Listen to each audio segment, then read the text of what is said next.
वक्फ कानून का अगर विरोध था तो वो सुप्रीम कोर्ट में सुनवाई चल रही है, कानूनी लड़ाई लड़ी जा रही है, उस पे जो फैसला होगा वो सभी को स्वीकार्य होगा। लेकिन इसको आप क्या कहेंगे? सीधे शब्दों में मैं बोल रही हूँ, आर पार की लड़ाई का मतलब क्या है? मरने के लिए तैयार रहे, इसका मतलब क्या है? मैं आपसे पूछना चाह रही हूँ, बताइए। आर पार की लड़ाई का मतलब ये है कि हमको संवैधानिक तौर पर सरकार की मुखालफत करनी होगी, सड़क से लेकर के सदन तक और सदन से लेकर के आम जनमानस तक। और कानून के विरोध में शहीद होने के क्या मायने हैं? अगर वो ये कहते हैं कि कानून के विरोध में हमें शहीद होना है तो इसके क्या मायने हैं? हाँ, बोलने दीजिए एक सेकंड। मैं कह रहा हूँ देश के मुसलमानों को जेल भरो आंदोलन की तैयारी करनी होगी। जिस तरीके से गांधी जी ने, जिस तरीके से पंडित जवाहरलाल किसान आंदोलन, जिस तथाकथित किसान आंदोलन का आप जिक्र कर रहे हैं जवाद साहब, वो जिस तथाकथित आंदोलन का आप जिक्र कर रहे हैं, लाल किले पर क्या हुआ था जवाद साहब?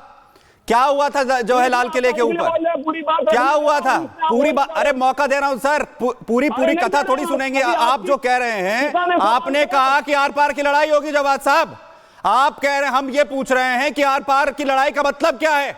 क्या मतलब है शहीद होने का? जब देश की संसद से अगर कानून पारित होता है, उस पर आखिर क्या आप ये कहेंगे कि हमारा एक तरफ तो सुप्रीम कोर्ट के अंदर कितने कानूनों को लेकर, क्या हर कानून की जो है इस देश के अंदर अगर संसद है वहां से कानून पारित हो रहा है तो उसे स्वीकार क्यों नहीं किया जाएगा? देश के गृह मंत्री ने कहा कि देश की संसद का कानून है, मानना पड़ेगा, उसे स्वीकार करना पड़ेगा। लेकिन उसके बाद सड़क पर खड़े होकर यह कहा जाता है कि हम आर पार की लड़ाई लड़ेंगे, हम वो हालात कर देंगे जो इससे पहले किसान कानूनों के साथ जो है हुआ है, हम ये कर देंगे कि शहीद हो जाएगा। उसका क्या मतलब है? रिजवी साहब मैं यहाँ पर ज्वाइन करना है। जवाद साहब वापस आपके पास लौटूंगा। रिजवी साहब, क्या मतलब है आर पार की लड़ाई का?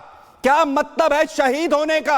1992 का जिक्र जो है सैयद जवाद साहब कर रहे हैं, वो कह रहे हैं कि 1992 में जो शहीद हुआ था वो शहीद अब भी कहते हैं, उन्हें अब भी स्वीकार नहीं है देश के जो है कानून से, जो देश की संसद, जो देश की जो है अदालत ने किया। यानी जो स्वीकार होगा, जो अपने हक के लिए होगा, चाहे वो सुप्रीम कोर्ट से आए, चाहे वो संसद से आए, वही मानेंगे सिर्फ। रिजवी साहब, बहुत बहुत शुक्रिया। एक जैन मंदिर अभी गिराया गया है और वहां जाकर के देख लीजिए क्या हालात हैं। लाखों लाख जैनी निकल आए। हाँ, तो आर पार का मतलब समझिए, हम डेमोक्रेसी में रह रहे हैं, हम तानाशाही में नहीं रह रहे, हम किसी बादशाहत में नहीं रह रहे। और ये साजिद रशीदी साहब हो या जो आचार्य, बार बार जिन्ना, जितना जिन्ना क्यों याद आ रहा है इनको? एक शख्स अगर बोल रहा है कायदे की बात, एक आदमी अगर आईन के दायरे में बात अपनी कह रहा है तो जिन्ना याद आ रहे। क्यों जिन्ना याद आ रहे? क्या हक की बात रखी जाए? क्या ये कहा न जाए कि गलत हो रहा है? और गलत हो रहा है। मैं आपको वामसी की रिपोर्ट पढ़िए तो आपको अंदाजा हो जाएगा। और ये नया फार्मूला नहीं है कि नया मोदी जी को ख्याल आ गया 6 महीने में या 6 साल में। ये आरएसएस का एजेंडा है।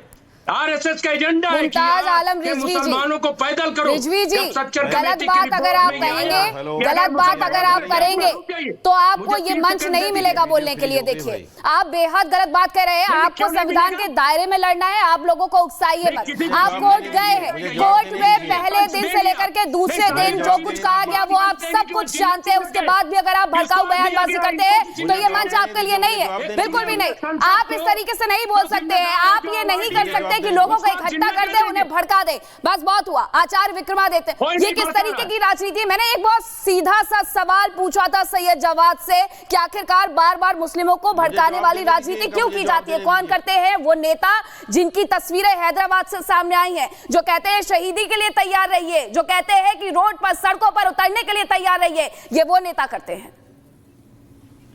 देखिए, कहने में कुछ भी नहीं लगता है। इन्होंने अभी एक कॉल दिया था जिसके अंदर कह रहे थे ओबीसी साहब की काली पट्टी बांधकर मुसलमान नमाज पढ़ने जाए। कितने लोग गए? मुसलमान के साथ नहीं है।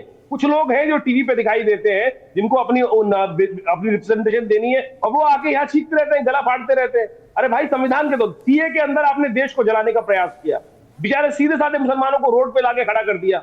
वो समझ गया है, ये कह रहे थे हर गली को शाहीन बाग बना देंगे, कोई निकल के नहीं आया। अभी दूसरे साहब बोल रहे थे कि जो 1992 की बात बोल रहे थे, अरे भाई, उसने मुसलमान ने स्वीकार किया कि जो गलती आक्रांताओं ने की थी, आक्रांताओं के साथ जुड़ना नहीं स्वीकार किया मुसलमान ने, और आज वो समझ चुका है कि कौन राजनीति कर रहा है। हमारे सामने रशीदी जी परफेक्ट एग्जांपल है। रशीदी जी पुरजोर तरीके से बात का विरोध करते थे, लेकिन आज रशीदी जी आपके सामने ही लगातार आपके साथ खड़े होते थे ना, आज आकर इस पाले में खड़े हुए उनको समझ में आया, और उन्होंने उन लोगों का जिन्होंने नाजायज काम किया है, जिन्होंने कौम के लिए, कौम को आगे बढ़ाने का काम नहीं किया, उनका विरोध करके सामने सत्य बोल रहे हैं। सैयद जवाद, रिपब्लिक भारत के मंच के साथ नहीं खड़े होना है, देश के साथ खड़े होना है। आप ये अंतर नहीं समझ पा रहे हैं। जो ये अंतर समझ गया है उसे आप दोष मत दीजिए। मेरा सवाल था आचार्य विक्रमादित्य से, जो इस तरीके की राजनीति की जाती है, क्या वो देश को गर्त में नहीं लेके जा रही है? एक तरफ अखिलेश यादव ये कहते हैं कि इतिहास की बात मत करिए, अब इतिहास याद आ रहा है,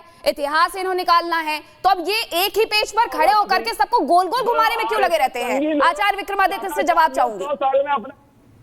देखिए, गोल गोल घुमाना इनको पता है ना, इस देश के अंदर गोल गोल घुमाएंगे नहीं, बेवकूफ बनाएंगे नहीं, तो कौन लोग पीछे, सीधे साधे लोग पीछे कैसे लगेंगे? आज तक यही हुआ है इस देश में। लगातार नेताओं ने जो पूछ बनाने का कार्य किया है, लोगों को पढ़ने नहीं दिया, लोगों को लिखने नहीं दिया। इससे पहले देश के अंदर पढ़ाई लिखाई की बात की जाती, केवल सिग्नेचर कर लो, पढ़ लिख गए, और तो और मुसलमानों को इन्होंने मदरसों से बाहर निकलने नहीं दिया। आज मुस्लिम की जंग जो है, हिंदू मुस्लिम की लड़ाई, हिंदू मुस्लिम में सब कुछ, जब से भाजपा आई है तब से ये हुआ। एक सेकंड, रिजवी साहब सुन लीजिए, आप भी बोलिएगा। रिजवी साहब, लेकिन इनको दिखाई नहीं दे रहे। बिल्कुल, आप भी बोलिएगा, लेकिन एक को अपनी बात खत्म कर लेने दीजिए। राशिदी जी हमारे साथ जुड़े हुए हैं, हमारे साथ रिजवी भी है। रिजवी जी, मुझे पहले ये बताइए कि राशिदी भी जी तो इस्लामिक स्कॉलर हैं, उनको क्या वक्फ के बारे में जानकारी नहीं है? वो भी तो यही बात कह रहे हैं जो हम ये कह रहे हैं कि आर पार की लड़ाई आखिर क्यों कही जा रही है। आप मुझे ये बता दीजिए कि कानून पर आपको भरोसा है या नहीं? हाँ या ना में जवाब दीजिए। हमें कानून पे भरोसा है, तो फिर कानून पे भरोसा है, इसलिए अदालत गए, तो लेकिन कानून ही हमें इजाजत देता है। सुनिए एक मिनट मैडम, सुनिए, कानून ही हमें इजाजत देता है कि आप सरकार के खिलाफ बिल्कुल ठीक है, कानून पे भरोसा है, एक सेकंड, हाँ ना में जवाब दीजिए, कानून पे भरोसा है, बांग्लादेश कानून पे भरोसा है ना, तो फिर ये इस तरीके की भड़काऊ बयानबाजी क्यों हो रही है? आर पार की लड़ाई का मतलब क्या है? आर पार का मतलब ये है कि हम जो है जब तक वापस नहीं करवाएंगे ये काला कानून, तब तक लड़ाई लड़ेंगे। तो कोर्ट में लड़ाई चल तो रही है, कोर्ट में लड़ाई चल तो रही है रिजवी साहब, कोर्ट में लड़ाई चल तो रही है। ठीक है, कोर्ट में चल रही है, तो एहतजाज करना बंद कर दिया जाए, न किया जाए। ये कहाँ लिखा है कानून के किस आर्टिकल में लिखा बताइए? इस धारा में लिखा है कि जब अदालत में सुनवाई होगी तो आप प्रोटेस्ट नहीं करेंगे। बताइए, टीवी पर दे रहे हैं, सोशल मीडिया पे दे रहे हैं, देश को आग लगाना चाहते हैं, आंदोलन चला देश को आग लगा रहे हैं भाई। विरोध करना, ठीक है, ठीक है। विक्रमादित्य जी वापस आपके पास लौट रहे हैं, वापस आ रहे हैं। मैं रशीदी साहब को जरा चर्चा में लेकर आना चाहूंगा।